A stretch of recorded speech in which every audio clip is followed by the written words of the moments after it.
हाँ, तो AB classes Sultanpur में पुनः आपका स्वागत है। मैं ऋषभ सिंह करंट की नेक्स्ट क्लास के साथ आपके सामने फिर से उपस्थित हूँ। तो आइए बिना समय गंवाएं हम लोग करंट की शुरुआत करते हैं।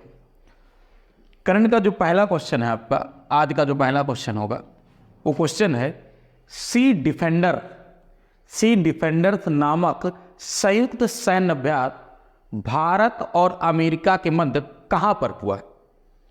सी डिफेंडर नामक संयुक्त सैन्य अभ्यास भारत और अमेरिका के मध्य कहां हुआ? तो देखिएगा, तो ये जो सी डिफेंडर्स नामक सैन्य अभ्यास है, संयुक्त सैन्य अभ्यास, ये सी डिफेंडर्स नामक संयुक्त सैन्य अभ्यास भारत में हुआ। और भैया भारत में भी कहाँ हुआ? भारत में हुआ अंडमान और निकोबार। आप जानते हैं कि भारत में 8 केंद्र शासित प्रदेश हैं। उन 8 केंद्र शासित प्रदेश में से एक केंद्र शासित प्रदेश है अंडमान और निकोबार द्वीप समूह। अंडमान और निकोबार द्वीप समूह। और ये जो अंडमान निकोबार द्वीप समूह है, इसकी राजधानी है पोर्ट ब्लेयर। तो ये जो सी डिफेंडर्स नामक सैन्य अभ्यास है जो कि भारत और अमेरिका के मध्य हुआ है, ये किसके मध्य हुआ भैया? ये मध्य हुआ भारत और अमेरिका के मध्य हुआ। कहाँ हुआ? तो मैंने बताया भारत का जो केंद्र शासित प्रदेश है जिसका नाम अंडमान निकोबार द्वीप समूह है, उसकी राजधानी पोर्ट ब्लेयर पर हुआ। ध्यान रखिएगा, ये जो सैन्य अभ्यास है, ये सैन्य अभ्यास भारतीय तटरक्षक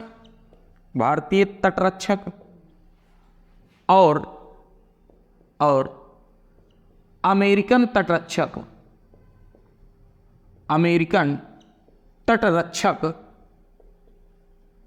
भारतीय तटरक्षक बल और अमेरिकन तटरक्षक बल के मध्य हुआ है।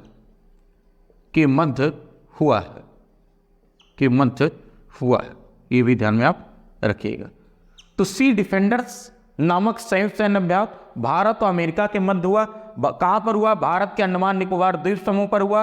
अंडमान निकोबार की राजधानी पोर्ट ब्लेयर पर हुआ। ये जो सैन्य अभ्यास है, ये सैन्य अभ्यास भारतीय तटरक्षक और अमेरिकन तटरक्षक बल के मध्य हुआ।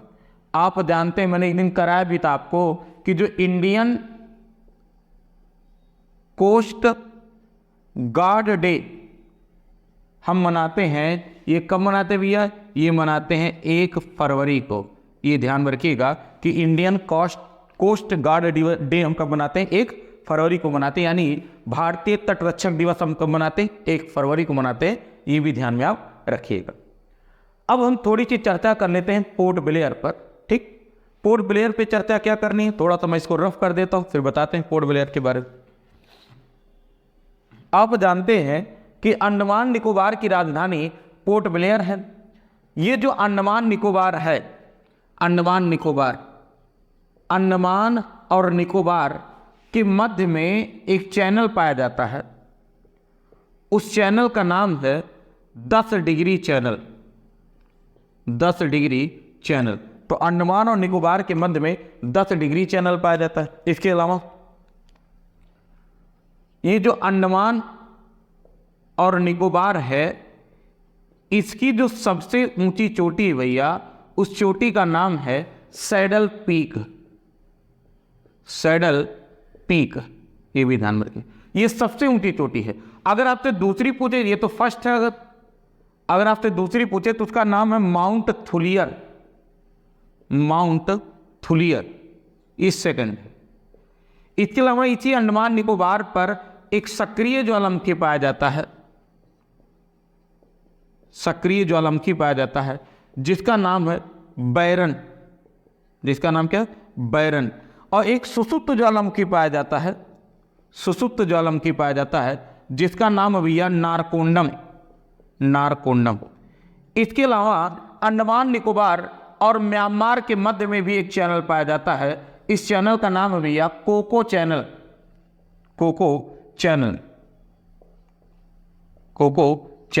ये भी ध्यान में आप रखिएगा। तो अंडमान निकोबार से इतनी बात आपको ध्यान में रखनी है। याद रखिएगा यहाँ पे एक जनजाति पाई जाती है, इसका नाम है सेंटिनल जनजाति, बड़ा चर्चा में रहती, इसको भी ध्यान में आप रखिएगा कि सेंटिनल जनजाति पाई जाती है। ठीक, ये ध्यान में आप रखिएगा। और यहाँ के कुछ द्वीप थे जिनका नाम बदल गया था। ठीक, ये भी ध्यान में रखिएगा, कुछ द्वीप का नाम बदल गया था, नील का नाम बदल गया था, हैवलॉक का नाम बदल दिया गया था, रॉस का नाम बदल दिया गया था, सबका नाम बदल दिया गया है। ठीक, ये भी ध्यान में आप रखिएगा। अब हम बात कर लेते हैं थोड़ा सा अमेरिका के बारे में, क्योंकि ये सैन्य अभ्यास किसके किसके मध्य हुआ है, भारत और अमेरिका के मध्य हुआ है, तो थोड़ी सी हम अमेरिका पर भी चर्चा कर ही लेते हैं। पीछे वाली चीज वही रिवीजन होगी जो आपने पीछे पढ़ रखा है। अगर हम बात करें अमेरिका की, तो आप जानते हैं जो यूएसए है इसकी राजधानी है वाशिंगटन डीसी। वाशिंगटन डीसी, आप जानते हैं यहां पर दो मुख्यालय हैं, एक हमारी वर्ल्ड बैंक का और एक आईएमएफ का, इसका मुख्यालय भी है, तो ये भी ध्यान में रखिएगा। अगर हम यहाँ के राष्ट्रपति की बात करें तो वही चीज़ है, फिर जो बाइडेन यहाँ के राष्ट्रपति हैं, जो बाइडेन यहाँ के राष्ट्रपति। अगर हम भैया उपराष्ट्रपति की बात करें तो उपराष्ट्रपति है कमला हैरिस, कमला हैरिस, हैरिस। इसके अलावा आप जानते हैं ये जो आपका अमेरिका है, अमेरिका एक तरफ तो कनाडा से सीमा बनाता है भैया, और एक तरफ मैक्सिको से सीमा बनाता है। एक तरफ तो कनाडा से सीमा बनाता है और एक तरफ मैक्सिको से सीमा बनाता है। जब कनाडा से सीमा बनाता है तो उस सीमा रेखा का नाम है 49 डिग्री उत्तरी अक्षांश, और मैक्सिको के बीच में जो सीमा बनाती है उस नदी का नाम है रियो ग्रांडे नदी, रियो ग्रांडे नदी, ये भी ध्यान में आप रखिएगा। ठीक, जो यूएसए है आप जानते हैं कि यूएसए में एक नदी बहती है, उस नदी का नाम है कोलोराडो नदी, कोलोराडो नदी। और ये जो कोलोराडो नदी है ये गहरा गार्ज बनाती है, ये ध्यान में रखिएगा, गहरा गार्ज बनाती है। ये जो 49 डिग्री उत्तरी अक्षांश रेखा है कनाडा और अमेरिका की सीमा के मध्य, तो याद रखिएगा इस पर झीलों का समूह पाया जाता है जिसे हम कहते हैं महान झील, 5 झीलों का समूह। वो 5 झील कौन से, सुपीरियर, सुपीरियर, मिशिगन, ह्यूरॉन, एरी, ओंटारियो, ये सब पाए जाते हैं। इसके अलावा ये भी ध्यान में रखिएगा जो सुपीरियर है ये दुनिया की सबसे बड़ी मीठे पानी की झील, मीठे पानी की झील, दुनिया की सबसे बड़ी मीठे पानी की झील। ये इतनी बातें हो गई। अब हम सैन्य अभ्यास और देख लेते हैं कि किसके किसके मध्य में सैन्य अभ्यास होता है, कौन कौन सा होता है, ये भी ध्यान में रख लेते हैं। ये तो पिछला वाला मैंने रिवीजन कर दिया। आप जानते हैं कि एक होता है सैन्य अभ्यास वज्र प्रहार, वज्र प्रहार, एक होता है आपका तर्कस, एक होता है युद्ध अभ्यास, युद्ध अभ्यास के साथ साथ एक होता है आपका कोप इंडिया, कोप इंडिया, एक होता है भैया सेल्वेक्स, सेल्वेक्स। ये सैन्य अभ्यास भारत और यूएसए के मध्य होता है। ठीक, एक होता है भैया धर्म गार्जियन, एक होता है जिम्बेक्स, जिम्बेक्स और जिमेक्स होता है, सॉरी जिमेक्स। तो ये जो धर्म गार्जियन और जिमेक्स ये होता है भैया भारत और जापान के मध्य, भारत और जापान के मध्य। ठीक, इसके बाद आप जानते हैं एक होता है एकता, एक्वेरियन। ये जो एकता एक्वेरियन होता है ये भैया इंडिया और मालदीव के मध्य होता है। ठीक, इसके अलावा आप जानते हैं हरिमऊ शक्ति,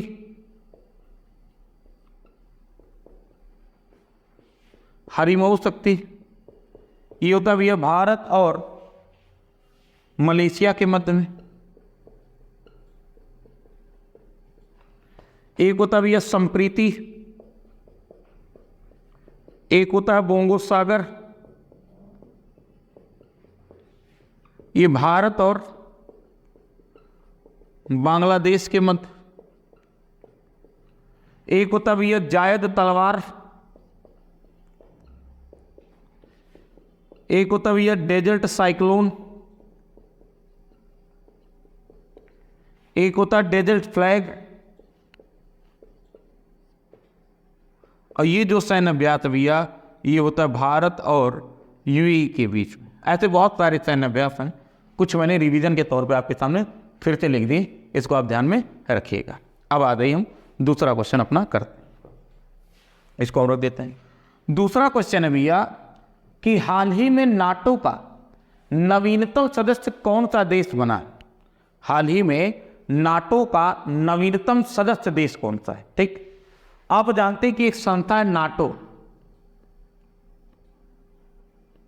जिसका फुल फॉर्म होता है भैया नॉर्थ अटलांटिक ट्रीटी ऑर्गेनाइजेशन, एक संस्था होती है। ठीक, अब यह इस संस्था की जो स्थापना हुई थी, ये स्थापना हुई थी 1949 में। इसका मुख्यालय जो पड़ता भैया वो पड़ता ब्रुसेल्स में, ब्रुसेल्स। ब्रुसेल्स ये कहाँ भैया? बेल्जियम में। ठीक, बेल्जियम यहाँ। तो इसका जो 31वां सदस्य था, 31वां सदस्य ये तो है भैया फिनलैंड। लेकिन मैंने बताया ना कि अभी नवीनतम बना है, तो जो नवीनतम बना वो 32वां सदस्य, और 32वां सदस्य बना है भैया स्वीडन। कौन बना? स्वीडन। ठीक, जरा सुनिए पहले। नाटो एक ऐसी संगठन है जिसमें 32 देश हो गए हैं। अगर इन 32 देशों में से किसी भी देश पर किसी अन्य देश ने हमला किया तो बाकी 31 देश मिल करके उस अगले देश पर हमला बोल देंगे। इसकी शुरुआत कैसे? देखिए, जब यह द्वितीय विश्व युद्ध समाप्त हुआ तो द्वितीय विश्व युद्ध समाप्ति के बाद दुनिया में 2 शक्तियां उभर के आई। एक शक्ति है यूएसएसआर और एक शक्ति रही अमेरिका। यूएसएसआर समाजवादी विचारधारा को आगे बढ़ाना चाहती थी और यूएसए पूंजीवादी विचारधारा को आगे बढ़ाना चाहती थी। इन्हीं दोनों विचारधाराओं को लेकर के इन दोनों के मध्य में एक युद्ध शुरू हुआ जिसे हम कहते हैं शीत युद्ध। उसी शीत युद्ध के दौरान अमेरिका के द्वारा एक संगठन बनाया गया था, उस संगठन का नाम था NATO, North Atlantic Treaty Organisation. जब ये संगठन बना था तो इसमें 12 सदस्य थे, 12 सदस्य देश थे। कितने सदस्य देश थे भैया? 12 सदस्य देश थे। लेकिन अगर आज हम बात करें तो इसमें कुल कितने सदस्य देश हो गए? 32 सदस्य देश हो गए। तो याद रखिएगा, NATO North Atlantic Treaty Organisation जब शुरुआत हुई थी तो 12 देश थे। स्थापना हुई थी 1949 में। मुख्यालय भैया ब्रुसेल्स बेल्जियम में। 31वां सदस्य फिनलैंड है, 32वां सदस्य भैया स्वीडन बढ़िया, जो भी हाल ही में बना है। देखिएगा, जो फिनलैंड है, फिनलैंड की राजधानी भैया हेलसिंकी। फिनलैंड की राजधानी हेलसिंकी है। ठीक, और फिनलैंड को भैया झीलों का देश कहते हैं, झीलों का देश कहते हैं, ये भी ध्यान रखिए। जो स्वीडन है भैया, ठीक, स्वीडन के बारे में जान लीजिए। स्वीडन की जो राजधानी भैया वो है स्टॉकहोम, स्टॉकहोम। और इसकी जो मुद्रा, उस मुद्रा का नाम है भैया क्रोन। ठीक, राजधानी स्टॉकहोम, मुद्रा क्रोन। याद रखिएगा, इसी स्वीडन में पुरस्कार दिया जाता है, कौन सा भैया? नोबेल पुरस्कार। ठीक, स्वीडन की राजधानी स्टॉकहोम से ही कौन सा पुरस्कार दिया जाता है? नोबेल पुरस्कार दिया जाता है, ये भी ध्यान में रखिएगा। 6 नोबेल पुरस्कार होते हैं, आप जानते हैं, 6 नोबेल पुरस्कार। ठीक, जिनमें से 5 नोबेल पुरस्कार तो दिए जाते हैं स्वीडन में, और 1 नोबेल पुरस्कार दिया जाता है अपन नॉर्वे में, नॉर्वे की राजधानी ओस्लो में। ठीक, तो इसको भी ध्यान में आप रखिएगा। क्या इतनी बात आपके क्लियर हो गई? ठीक, इसके अलावा कुछ चीज़ें और हम बता देते हैं कि जो हमारे अन्य संस्थान है, जैसे आपने संस्थान का नाम सुना होगा आसियान का। ठीक, association south east of east Asian nation. ठीक, आसियान का नाम सुना होगा आपने, एससीओ का नाम सुना होगा आपने, ब्रिक्स का नाम सुना होगा। तो जरा उनके भी बारे में चर्चा हम कर लेते हैं। ठीक, तो जो भैया आसियान है, ASEAN association south east Asian nation, ASEAN में कुल 11 देश हो गए। कुल कितने देश हो गए? 11। तो ये जो 11वां देश बना भैया अभी हाल ही में, वो बना तिमोर लिस्ते। तिमोर लिस्ते बना, इसका 11वां सदस्य। आपने एक संस्था का नाम सुना होगा, SCO, संघाई कॉर्पोरेशन ऑर्गेनाइजेशन। इसका भी अभी हाल ही में 9वां देश बना, 9वां देश सदस्य बना। उसका नाम है भैया ईरान। ये भी ध्यान में रखिएगा, ईरान। इसके अलावा आप जानते हैं कि एक संगठन है जिसका नाम है G20। G20 का अभी जो 21वां सदस्य देश बना है वो भैया AU है। एक संगठन है जिसका नाम है अफ्रीकन यूनियन। अफ्रीकन यूनियन, याद रखिएगा। इसमें से 19 तो देश हैं, 2 संगठन। एक संगठन AU है, एक संगठन EU है, यूरोपियन यूनियन। फिर इसी प्रकार से एक संगठन भैया ब्रिक्स, जो UPP में आया हुआ था। आप जानते हैं जो ब्रिक्स है, ब्रिक्स में कुल 5 देश अभी हाल ही में शामिल हुए हैं। पहले 5 देश थे, ब्राजील, रसिया, इंडिया, चाइना, साउथ अफ्रीका। अब 5 देश और शामिल हो गए। कौन कौन से? एक तो मिस्र शामिल हो गया भैया, एक तो सऊदी अरब शामिल हो गया इसमें, सऊदी अरब। एक तो भैया इसमें UAE शामिल हो गया। तो मिस्र, सऊदी अरब, UAE, एक देश शामिल हो गया भैया आपका इसमें इथोपिया, और एक देश इसमें शामिल हो गया ईरान। कितने शामिल होने से मना कर दिया भैया? तो मना कर दिया था अर्जेंटीना ने। अर्जेंटीना की राजधानी ब्यूनस आयर्स, अर्जेंटीना ने मना कर दिया था। ठीक, तो ये तो हो गया हमारा दूसरा क्वेश्चन। इसके अलावा एक जानते रहेगा ADB है, एशियन डेवलपमेंट बैंक, ADB में अभी हाल ही में जो नया सदस्य बना, वो सदस्य कौन बना आपका? मिस्र ही बना। ठीक, ये भी ध्यान में आप रखिएगा। बात समझ में आ गई। आप जानते हैं मिस्र से एक नदी जाती है जिसका नाम क्या? नील नदी। दुनिया की सबसे लंबी नदी कौन सी? नील नदी। ठीक, तो ये हो गया हमारा दूसरा क्वेश्चन। अब हम आ जाते हैं तीसरे क्वेश्चन पर। आइए हम लोग तीसरे क्वेश्चन की बात करते हैं। तीसरा क्वेश्चन भैया, हमारा संविधान हमारा सम्मान। क्वेश्चन का नाम है हमारा संविधान हमारा सम्मान अभियान कहां से शुरू हुआ? तो याद रखिएगा, हमारा संविधान हमारा संविधान हमारा सम्मान, हमारा संविधान हमारा सम्मान, ये जो कार्यक्रम है हमारा संविधान हमारा सम्मान, इस कार्यक्रम की शुरुआत राजस्थान से हुई। और राजस्थान के किस जिले से हुई भैया? बीकानेर। राजस्थान के किस जिले से? बीकानेर जिले से। ठीक, जब इसकी शुरुआत इस समय उपस्थिति किसकी थी? तो उपस्थिति किसकी उपस्थिति में हुआ भैया? तो देखिए, उस समय हमारे जो केंद्रीय कानून मंत्री, केंद्रीय कानून मंत्री ये शामिल थे। और केंद्रीय कानून मंत्री है कौन भैया आपका? अर्जुन मेघवाल। अर्जुन मेघवाल ये शामिल थे यहाँ पर। ठीक, इसके अलावा हमारे देश के जो चीफ जस्टिस हैं, chief justice of India, Bharat के मुख्य न्यायाधीश, जिनका नाम है DY चंद्रचूड़, धनंजय यशवंत चंद्रचूड़, ये भी शामिल थे। इसके अलावा राजस्थान हाई कोर्ट के जो चीफ जस्टिस थे वो भी शामिल थे। इसके अलावा जो राजस्थान के कानून मंत्री हैं वो भी शामिल थे। तो हम 2 नाम लिख दिए आपका कि केंद्रीय कानून मंत्री अर्जुन मेघवाल शामिल थे, और हमारे जो CJI हैं DY चंद्रचूड़ साहब ये भी शामिल थे। क्या करना है? इसके माध्यम से संविधान के प्रति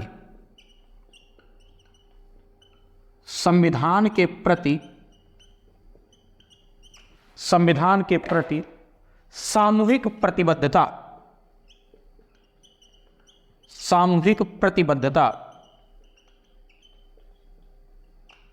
संविधान के प्रति सामूहिक प्रतिबद्धता की पुष्टि करनी, प्रतिबद्धता की पुष्टि करनी, ये भी ध्यान में आप रखिएगा। ठीक, तो हमारा संविधान हमारा सम्मान अभियान राजस्थान के बीकानेर से शुरुआत हुआ। इसकी किसकी उपस्थिति में हुआ? केंद्रीय कानून मंत्री अर्जुन मेघवाल, CJI DY चंद्रचूड़, राजस्थान कानून मंत्री, राजस्थान हाईकोर्ट के मुख्य न्यायाधीश। क्या उद्देश्य होगा इसका? संविधान के प्रति सामूहिक प्रतिबद्धता की क्या करनी भैया? पुष्टि करनी। अब थोड़ा सा आ जाइए, हम राजस्थान के बारे में चर्चा कर लेते हैं। अगर हम बात करें राजस्थान की, तो आप जानते हैं राजस्थान की राजधानी है भैया जयपुर।